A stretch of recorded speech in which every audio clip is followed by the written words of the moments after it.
This is the Strong is a Mindset podcast, episode number 129. It's mid-December and the year is almost over. Let me help you finish it feeling good. This is the Strong is a Mindset podcast, where you'll learn how to build both a strong body and a strong mind by eating, moving, and thinking. I'm your host, physician, personal trainer, certified health coach, and certified life coach, Carrie Holland.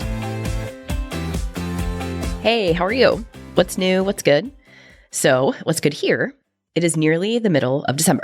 So, here in the US, we're nearing the start of the holidays. You may be getting close to winter break for those of you with kids in school, and likely you're looking at some time off and or vacation. And with that in mind, I wanted to write an episode to come out right at this time to encourage you that this is not the time to hang it up, okay? I'm going to be straight with you today and say it, because a number of my clients have said it to me. They think they need to just hang it up until January because it's too hard to eat and exercise and take care of themselves and do all the holiday things. But you don't have to do that. You do not have to hang it up. So if you remember, around Thanksgiving, I shared that there are 34 days between Thanksgiving and New Year's this year. 34 days, or about 9% of your year. Well, now we're even closer to the start of a new year. This episode will come out on December 11th. And for some of you, this may be around the time when you've had a number of holiday parties under your belt already. Your to-do list may be loaded with various tasks and things that only happen around this time of year. And you may start to think to yourself, I can just pick it up in January. I'll just let it go. I'll just start over come January. Let me just get through the holidays and whatever happens, happens, and I'll start fresh in the new year. So I had a client I worked with who said exactly this. She said that in every year prior, her approach to the holidays was whatever happens, happens. So this woman is a busy mom of 4, works full time, is the primary earner in her family, and she most definitely felt the squeeze of the holidays. And she said that typically by this time of the year, she could feel resignation set in and she could feel herself shutting down and going into survival mode. And so she would stop exercising, she would eat all the cookies, she would take home all the tins of holiday treats that work gave her, and basically let it go until New Year's. But she decided that this time was going to be different. She recognized that year after year of taking that approach left her feeling not only exhausted, but feeling unhealthy because of all the food and lack of exercise. She got to January 1 with 0 gas in the tank, no energy, and she decided, not this time. And so instead of taking the holidays as a reason to scale back, she took it as a time to fine-tune and double down on her efforts. So she set a schedule for herself and she stuck to it. She got her workouts done. She set her alarm and got them done in the morning. She made it a point to leave her many holiday parties at a reasonable hour so she could get up the next day. And she made a number of decisions ahead of time about what she was going to eat and drink at those parties, including her approach to alcohol, which she decided to skip. She decided the way that it made her feel the next day was not worth it to her to have all of the fizzy, fruity holiday drinks, so she skipped them.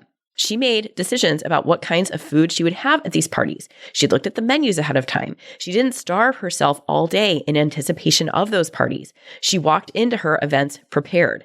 She didn't bake thousands of recipes at home with her kids like she usually did. Instead, she chose a few of those recipes, she made those cookies, and she gave most of them away. And she planned how she was going to treat herself with those cookies when she did have them. And by the time she got to January 1, she felt good. In fact, she felt better than good. Not only did she not gain any weight, she maintained, which was her goal, but more importantly, she also felt good. She was proud of herself, as she should be. She didn't feel like she had an enormous mountain to climb in order to get back on track once the holidays ended. And she felt that way because she didn't let her habits come to a grinding halt like they had in years past. And here's the thing. It wasn't perfect. She still missed an occasional workout. She still had cookies. She still ate more indulgent foods than she intended at some of her parties. But none of that mattered as much as her resolve did. None of that mattered because she decided that this time was going to be different. She decided ahead of time that she was not going to let all bets are off be an option this year. And she was committed to practicing her habits and keeping up with her routine, even when it felt hard, because she knew that come January, it would be worth it. And she proved herself right. She absolutely 100% proved herself right. And she hit January 1 without missing a beat. There was no big reset. There was no dry January. There was no need for a detox because instead, she just kept doing what she had already been doing. There was no drama. There was no production. She just kept on with her habits. That's it. So I've said this before and I'll say it again, but you are busy and my clients are busy. They are busy crushing it at work, at home, and in the community, taking care of everything and everybody. And for many of them, they don't get a break. Many of them are working through the holidays. Many of them have careers that don't stop or give them much time off around the holidays, but they still have all the other holiday things going on too. And they're trying to find a way to fit it all in. So you combine an already busy schedule with lack of time and all of the pressure of the holidays, and you can see how it might be really easy to say, all right, all bets are off. This is too much. I'll get back to it in the new year. I'll take care of myself again once things calm down and the holidays end.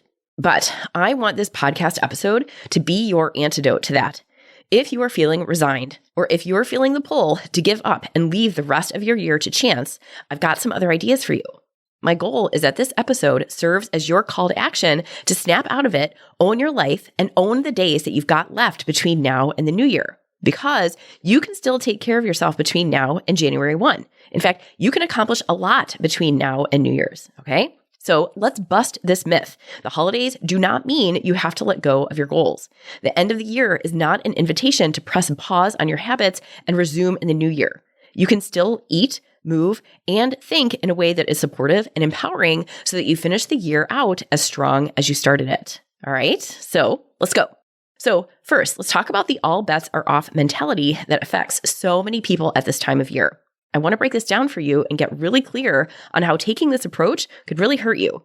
Please know that it is really easy to fall into this mentality in the first place. It's everywhere. If you go to the news or check social media or even on TV, society has made letting go during the holidays a cultural norm. In fact, many businesses are depending on you doing exactly that so they can capitalize on how you feel in the new year and sell you a gym membership, a piece of workout equipment, a supplement, or a packaged food system.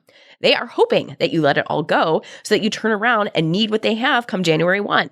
There is an entire system built around you letting go over the holidays, and this is why gym memberships soar at the beginning of the year. They are counting on you taking the all bets are off approach. And think about the other messages that are being sent at this time of year. It's the holidays, and it's a time to treat yourself, right? Have the cookie, have the eggnog, have the second glass of champagne, treat yourself. And while yes, this may be a good time of year to treat yourself, like most things in our culture, we tend to take it to the extreme and go really big. So it's not just treat yourself with a gingerbread cookie latte today. Instead, the message we're getting hit with is treat yourself with a latte as often as you can this season. We take the go big or go home approach to our food, our drinks, our alcohol, our parties, and at the end of the holiday season, it all adds up. The treat yourself mentality can last throughout the entire season, but again, this year, that's a 34-day season. So how much is really necessary to treat yourself? And if you were to ask Starbucks, you'd be in their stores every day. And the other thing to take note of that may be compelling you to take an all bets are off approach to the holiday is scarcity. So think about it. When fall comes, pumpkin spice lattes are all the rage. At your family holiday party, there may be a special roast and stuffing that only appears during the holidays. You may make your grandma's famous sugar cookie recipe once and only once during this time. This is the only time of year you can get peppermint stick ice cream at the grocery store. And I'm sure you can add your own examples. And the point here is that the food and drinks that only come out at this time of year can induce your scarcity mentality. So you may find yourself saying, oh, this is the only time of year I can get peppermint stick ice cream, so I've got to live it up. Or I only make these sugar cookies once a year, so I'm going to make sure to eat them. And while there's nothing wrong with enjoying these foods or your Uncle Tom's famous eggnog, I'm only encouraging you to check in with yourself and see if scarcity is playing into your food decisions. Because what happens when you come at your food from a place of scarcity is the fear of missing out. It's FOMO. Meaning you start creating all kinds of stories in your head about how you're missing out if you don't eat the cookies or drink the eggnog or eat the stuffing, because then you'll have to wait another 365 days to have access to it again. But the reality is, that's just not true. We live in a world and in a culture where you can get pretty much anything you want at any time you want. You can make your grandma's sugar cookies any time of the year. If you really want a pumpkin spice latte in June, you can find a way to make it happen. You really aren't missing out. And if there's something that you really, truly want, you can have it. But instead, we create a story in our head that says, it's the holidays. This is the only time I can have these things. And that could be leading you to feel scarcity. And on an even deeper level, the scarcity mentality is giving food a power that it has no business having. Okay, so you may be putting peppermint stick ice cream up on a pedestal and giving it way more power than any food should have over you. So enjoy the peppermint stick ice cream or the eggnog or the cookies or the latte. But at the same time, I encourage you to do a gut check and get really clear with yourself on what place of importance you're giving that ice cream or that cookie. Because it's when we give food too much importance in our lives that it becomes a problem. There's nothing wrong with finding joy in food. However, when we let that joy replace the joy that we're not getting from other parts of our lives, that's when it can become a problem. And that's when we run into issues like treating holiday food with a scarcity mentality and resorting to an all bets are off approach. Okay? So another factor that is likely contributing to the all bets are off mentality is that you are busy. And I agree, you are busy. In fact, I don't know a single person on earth who isn't busy. And this is especially true at the holidays. You've got your usual responsibilities like work or home or family and kids. But then you've got the extra stuff like holiday cards, extra baking and cooking and parties, shopping, travel, and it can feel like too much. And it's all of these things that while they are fun, they cut into your already limited free time. And that may make it that much harder to stick to your routine. All of the holiday parties and fancy appetizers and drinks may be enough to lead you to say, all right, that's it. I'm just going to let it go. I can't get on top of my schedule. I can't find time. So forget it. I'll get back on once the holidays are over. And you've decided that it's just too busy of a time to take care of yourself. And then if you add that to a healthy dose of perfectionism, which many of you and many of my clients tend to struggle with, then you've got the perfect storm for giving up. So if you are a perfectionist, you may see the holidays and the busyness and the parties and travel and the change to your schedule and routine. You may see all of that as a reason to say, forget it. If I can't stick to my plan and if I can't do it exactly perfect, then to heck with it, why bother? And then you may decide all bets are off. So this is black and white thinking, which goes hand in hand with perfectionism. You're either all in or you are totally off the rails. There is no in between. So you take that black and white thinking and you mix that with perfectionism and you combine that with being especially busy and the cultural narrative that normalizes the idea of letting go during the holidays. And what do you have? You've got all kinds of reasons you could tell yourself that the rest of the year is a wash. You could take that route and decide you're done until the new year. So it makes total sense that you might feel stuck during the holiday season. It makes total sense that you might give in and let the holidays come and go and decide that all bets are off and you'll get back on track later. And if you take that route and if you let the busyness and the hoopla of the holidays mean that it is impossible for you to stick to your goals, you may notice a couple of things. So you might notice that you feel stuck. Or even worse, you may feel like you're going backwards and creating an even deeper divide between where you are and where you want to be. When you give up on your diet instead of trying to find ways to eat veggies and protein and fruit despite all of the cookies around you, or if you stop exercising altogether instead of getting creative and trying to find ways to fit exercise in between all of your holiday parties and travel, then you might feel like the holidays are getting you farther and farther away from your goals. That can lead to serious guilt and frustration, and I've seen many of my clients go through this unnecessarily. And you might feel like come January 1, you're starting all over again. You might feel like you're at square one, and you might feel like you've got a long way to go to get back on track instead of building on the momentum that you've already created by following through on your habits imperfectly throughout the holidays and letting that be enough. When you let go of your habits during the holidays, you're essentially starting a new habit. So remember what James Clear says in Atomic Habits. 1 miss is an outlier. 2 misses in a row is the start of a new habit. And I really, truly believe in that because we are all human and we're all susceptible to skipping workouts and eating more sugar cookies than we intended. But I take James Clear's advice as don't miss twice, okay? Do everything you can to not miss twice. And the reason for this is that it's easy to let 1 missed workout turn into 2 missed workouts, and then it turns into a whole week of missed workouts. And then it turns into, well, forget it, I'll just let the rest of December go and I'll try again in January. And you just built yourself a new habit of not exercising by letting 1 missed workout turn into multiple missed workouts. And then when January comes and it's really stinking cold and snowy and icky, and you've got to get back into the swing of early morning workouts, you might feel like you've lost a lot of progress and are starting all over again in order to get back into a rhythm of regular workouts. And the same is true with your nutrition. If you have been on point and then you let a few extra cookies turn into multiple days of extra cookies, and then you let that turn into nightly scoops of candy from the Christmas tin that your Aunt Marge sent you, well, you can see how that can pretty easily turn into a sweets habit that you've spent all year trying to undo. So come January 1, you may feel that you've got a ways to go to get back to that space where you don't overdo it on sweets as part of your routine. And last, the other thing that commonly happens when you decide that all bets are off over the holidays is that you just don't feel good. Okay, so let me explain. That extra cookie or that extra glass of eggnog or that extra helping of tenderloin or that extra few minutes of sleep, all of those may feel good in the moment, but you know what comes later. You don't feel awesome in multiple ways. So physically, you might feel gross from all the extra food and all the indulgent treats and alcohol that you've consumed. You might feel bloated. You might gain weight. You might not feel strong, and you might feel like you've lost some of your cardiovascular conditioning or that your physique is not what it was a month ago. So yes, there are most definitely physical impacts from letting the holidays be a wash, but don't forget the mental and emotional toll it can take. And this goes back to a theme that comes up all the time here. This is what it's about right here, and I will say it over and over again for anyone who needs to hear it.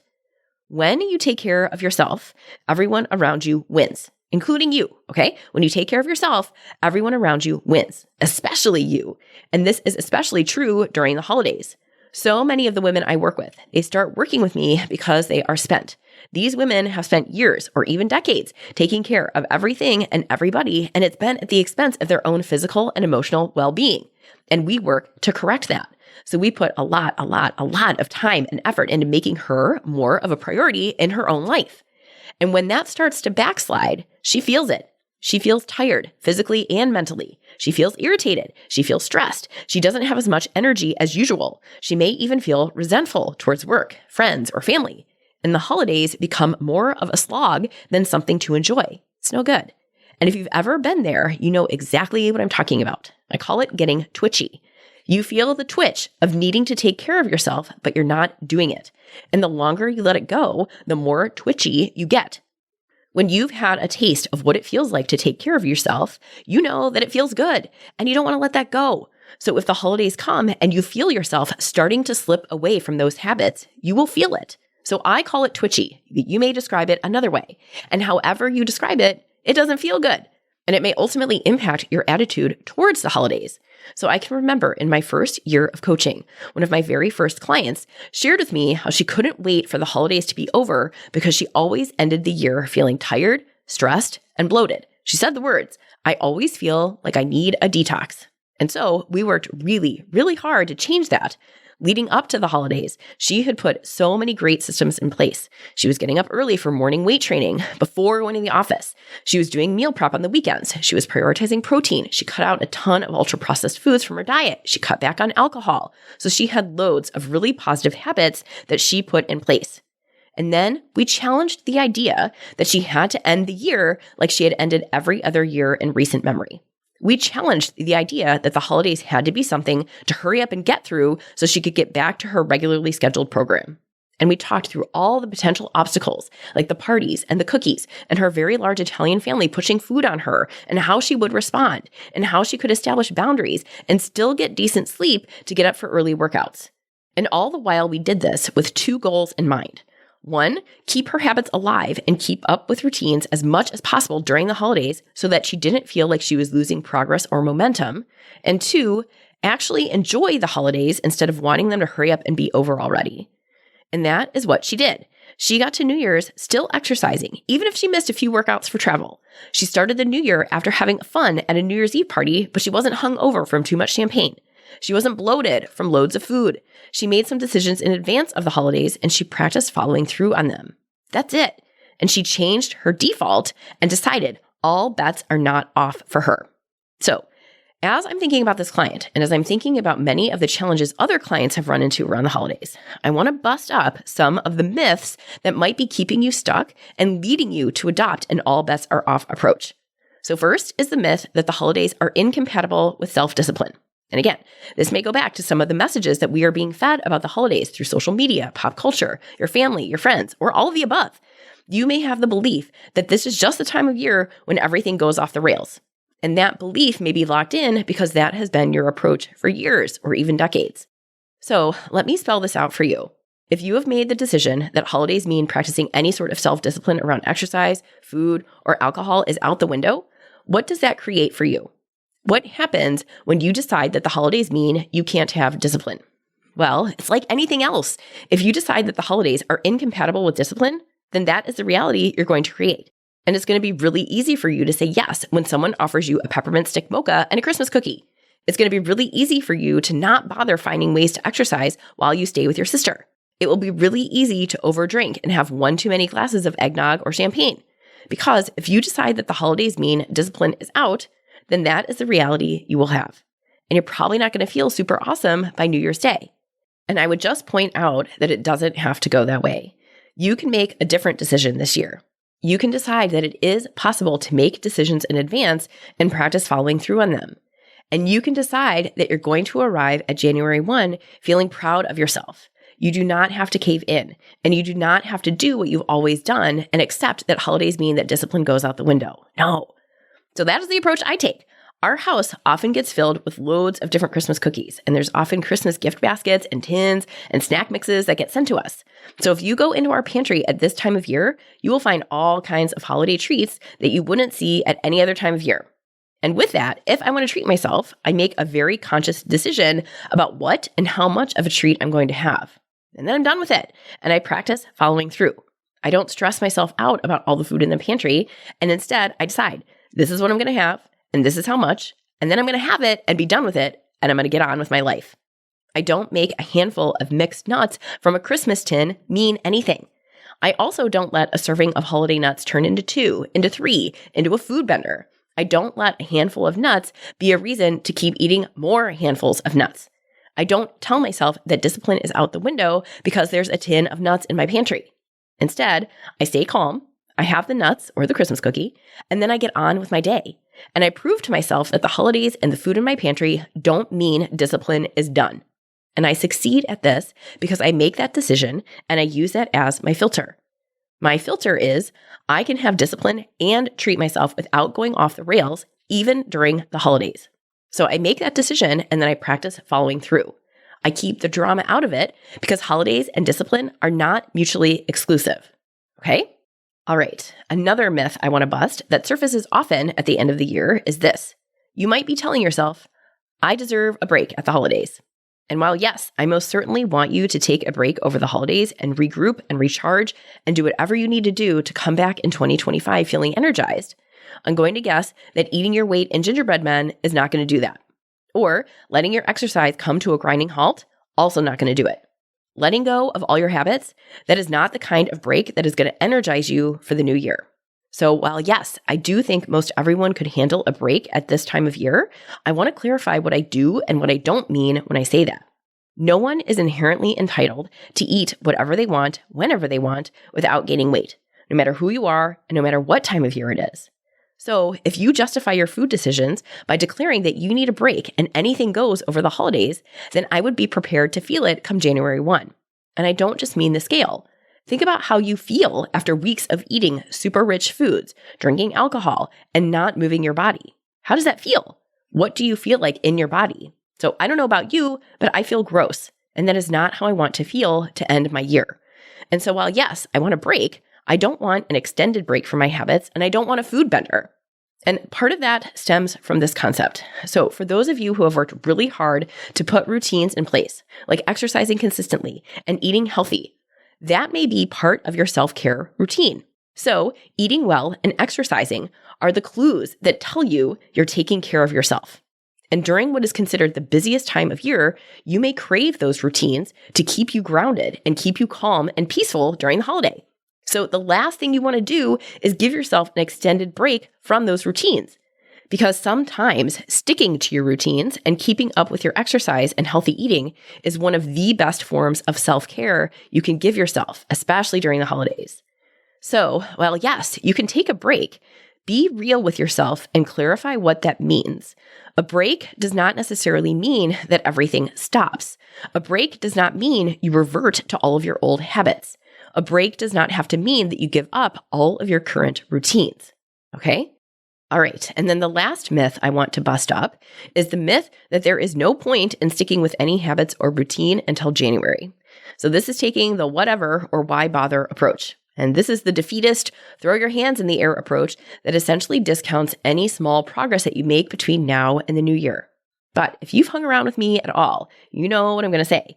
Small action, especially at the holidays, is still action.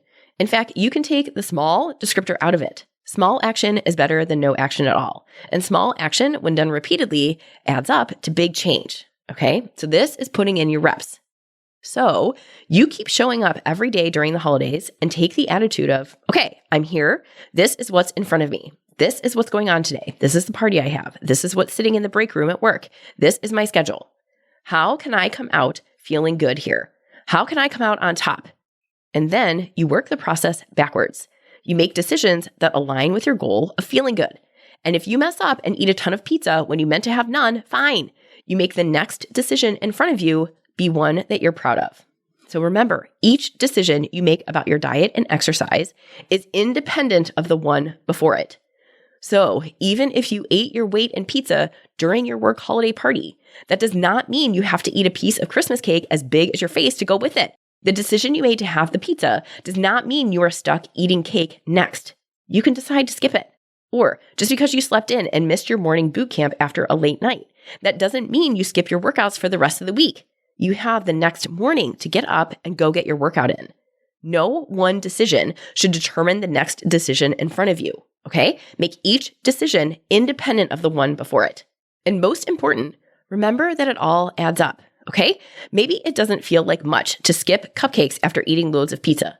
Maybe it doesn't feel like much to have water instead of a second glass of wine when your plan was to have 0 glasses of wine. But you have to flip that script for yourself, okay? You have to decide that those decisions are enough. So I can tell you that those decisions are enough, but it doesn't matter what I think. You have to believe that there is a reason to not give up over the holidays.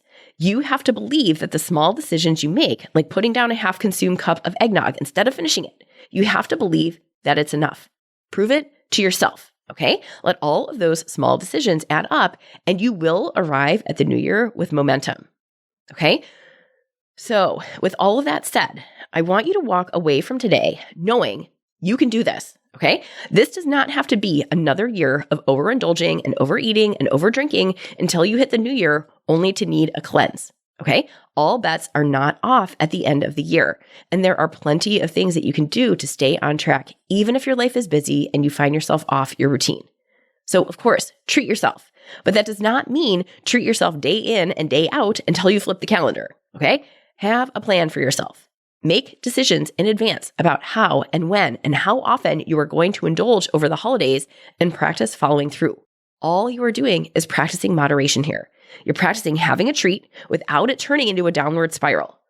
Practice not letting any one decision mean that you are done, okay? Because no one decision is going to make or break you over the holidays unless you decide to give up on yourself. If movement is important to you, find ways of fitting it in over the holidays. It does not have to be your usual 45-minute spin class if you don't have time. Go for a walk. Find a shorter strength training session. Do 5 minutes of push-ups and sit-ups before you go to bed. You can do it in your pajamas. It doesn't matter how big or small it is. You're keeping the habit alive, and that's what matters. And the key here, whether it's related to your diet, exercise, or really any form of self-care that you do over the holidays, let your small actions be enough. Practice believing that whatever effort you put in over the holidays is enough. Focus on what you can accomplish over the holidays instead of beating yourself up over the things you can't or don't do. Be nice to yourself without letting yourself off the hook. You're not giving yourself a pass because it's December. Instead, acknowledge that yes, it's a busy time, but that doesn't mean your habits go offline. You don't go dormant just because it's the end of the year. Remember, the holidays are a season, but they are not a reason to give up on yourself, okay? You are in this for the haul, and every action you take now contributes to the lifestyle that you'll have for years to come. So remember, your commitment to yourself matters, not just during the holidays, but all year long, all right? You've got this. I believe in you, and I'm cheering you on, all right? And if you want help with this, let's go. When you coach with me, I will help you create habits that you can stick with all year long, and you'll be prepared for times when it gets hard, like the holidays. Check out my website, send me a message at www.carriehollandmd.com/contact, and let's talk about how changing your habits will change your life. All right? Thank you again for hanging out with me, and I'll catch you again next week. Hey, if you're looking for your next great read, I've got you covered. Head over to carriehollandmd.com/books and download my list of most favorite reads. I've got 2 collections waiting for you. One is all about work-life balance. The other is a collection of books that have changed my life. I've referenced many of these books in the podcast, and now you can access those titles all in one place. Again, that's carriehollandmd.com/books. Check it out and find your next great read.